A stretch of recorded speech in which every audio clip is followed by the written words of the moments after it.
Before we begin, this video contains real discussion about depression, suicidal thoughts, emotional relapse, and anger. If you are not in a space to hear this right now, protect your peace.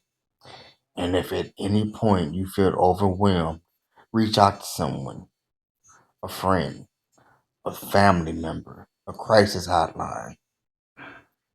You matter more than a moment. Now let's talk.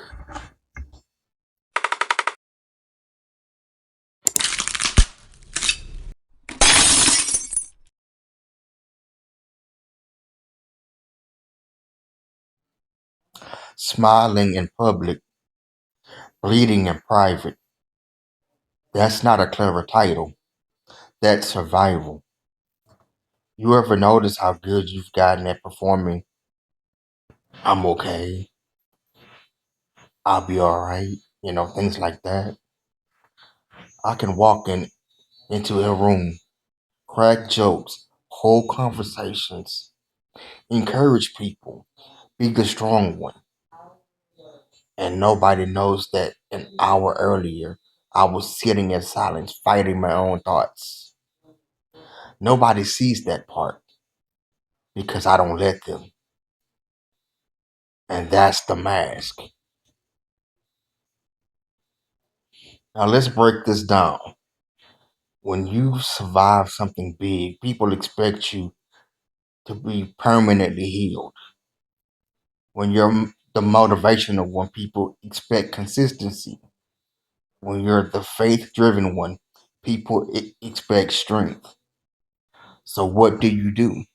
You deliver, even when you're exhausted,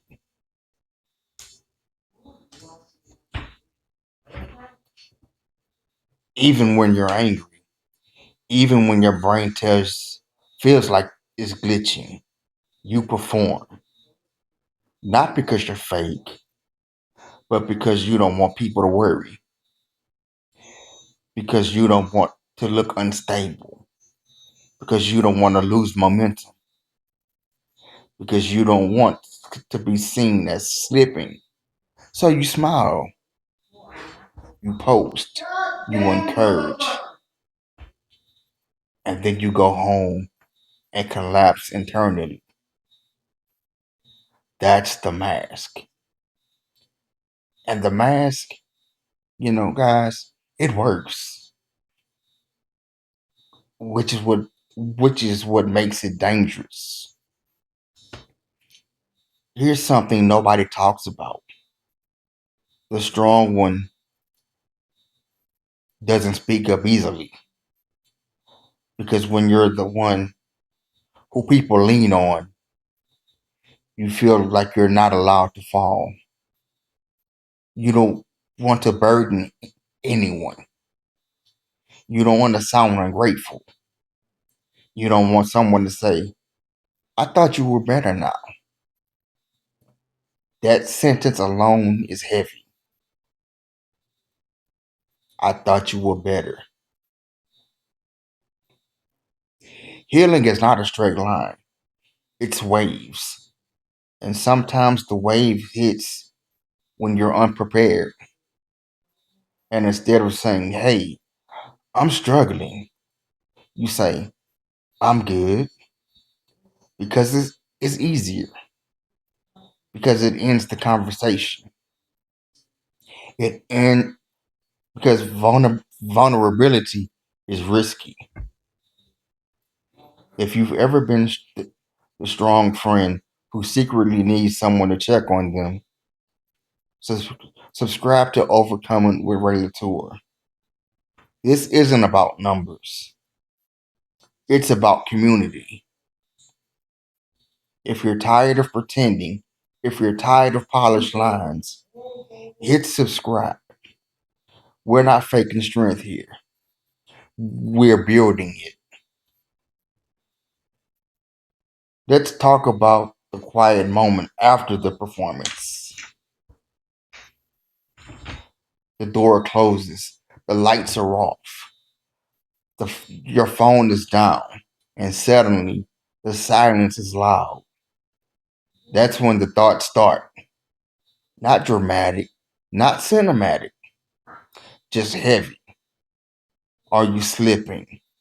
Why are you tired again? Why can't you just stay stable? And then comes the guilt. You think about your family. You think about the people who support you. You think about everyone who believes in you. And you feel like you're letting them down just by struggling. That's how twisted depression can be. It convinces you that feeling bad is failure. Let's talk about the anger now, because nobody talks about that part. Depression isn't always sadness. Sometimes it's frustration. Frustration that you have to fight this again. Frustration that you did the work, you took the medication, you prayed, you grew, and it still comes back. You start questioning yourself. Am I broken? Is this permanent? Why can't I just be normal? And that question right there, that's dangerous because it turns inward. And when anger turns inward, it becomes self destruction. That's why I'm speaking now, before it grows. Here's what I'm realizing: the mask may protect you in public, but it suffocates you in private. And I refuse to suffocate silently. So this is me taking the mask off. Not because I'm weak, but because I'm human. Smiling in public, bleeding in private, but not hiding anymore. In part two, we're going into the war inside the mind. And that one is heavier. If you made it this far, I'm proud of you. Live, laugh, learn, and stay positive, even when positivity feels distant. I'll see you on part two. I love you guys.